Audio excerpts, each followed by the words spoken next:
പിണറായി സർക്കാർ മുഖം നോക്കിയാണ് നടപടി സ്വീകരിക്കുന്നതെന്നും ഇത് ജനാധിപത്യ വിരുദ്ധമാണെന്നും കെ.പി.സി.സി പ്രസിഡന്റ് കെ. സുധാകരൻ പറഞ്ഞു. കണ്ണൂർ കലക്ടറേറ്റിന് മുമ്പിലെ ജനകീയ പ്രതിഷേധ കൂട്ടായ്മ ഉദ്ഘാടനം ചെയ്യുകയായിരുന്നു അദ്ദേഹം.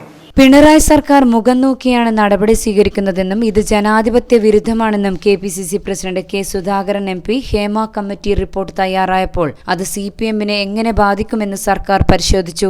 യഥാർത്ഥ പ്രതികളെ പുറത്തുകൊണ്ടുവന്നില്ലെങ്കിൽ ശക്തമായ പ്രക്ഷോഭത്തിന് നേതൃത്വം നൽകുമെന്ന് സുധാകരൻ പറഞ്ഞു. ഹേമ കമ്മിറ്റി റിപ്പോർട്ടിൽ അന്വേഷണം പ്രഖ്യാപിക്കുക, കുറ്റക്കാർക്കെതിരെ കേസെടുക്കുക തുടങ്ങിയ ആവശ്യങ്ങൾ ഉന്നയിച്ചുകൊണ്ട് കണ്ണൂർ ജില്ലാ കോൺഗ്രസ് കമ്മിറ്റിയുടെ നേതൃത്വത്തിൽ കലക്ടറേറ്റിന് മുമ്പിൽ സംഘടിപ്പിച്ച ജനകീയ പ്രതിഷേധ കൂട്ടായ്മ ഉദ്ഘാടനം ചെയ്യുകയായിരുന്നു അദ്ദേഹം.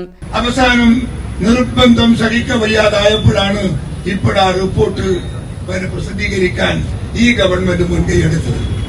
എന്താണ് അതിന്റെ അകത്ത് നിറഞ്ഞു നിൽക്കുന്നതിൽ ഏറെയും CPM-ന്റെ ആളുകളാണ്. ഈ കുറ്റവാളികളിൽ ഏറെയും CPM സഖാക്കളാണ്. ഇതിനെയൊക്കെ നിയന്ത്രിക്കുന്ന ഒരാൾ മുഖ്യമന്ത്രിയുടെ ഓഫീസിൽ ഇരിക്കുന്നു, നമ്മുടെ കണ്ണൂക്കാരൻ. അദ്ദേഹവും അങ്ങനെ ഒരു കേസിലെ പ്രതിയാണ്. അദ്ദേഹം അടക്കം ഈ രാജ്യത്ത് നീളാൾ വാഴുകയാണ്. ഒരു നടപടി ഉണ്ടായിട്ടില്ല. പരാതി പോയെങ്കിലും ഒരു അന്വേഷണം ഉണ്ടായിട്ടില്ല.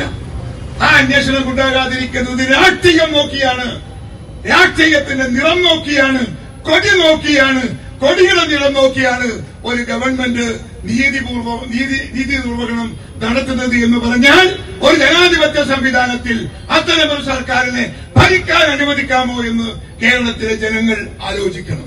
DCC president advocate Martin George അധ്യക്ഷത വഹിച്ചു. കോൺഗ്രസ് നേതാക്കളായ KC Ganesan, PT Mathew, Philomina teacher, K Pramod, advocate Rasheed Kavayi, Rajith Narath, VN Narayanan, MP Velayudhan തുടങ്ങിയവർ സംബന്ധിച്ചു.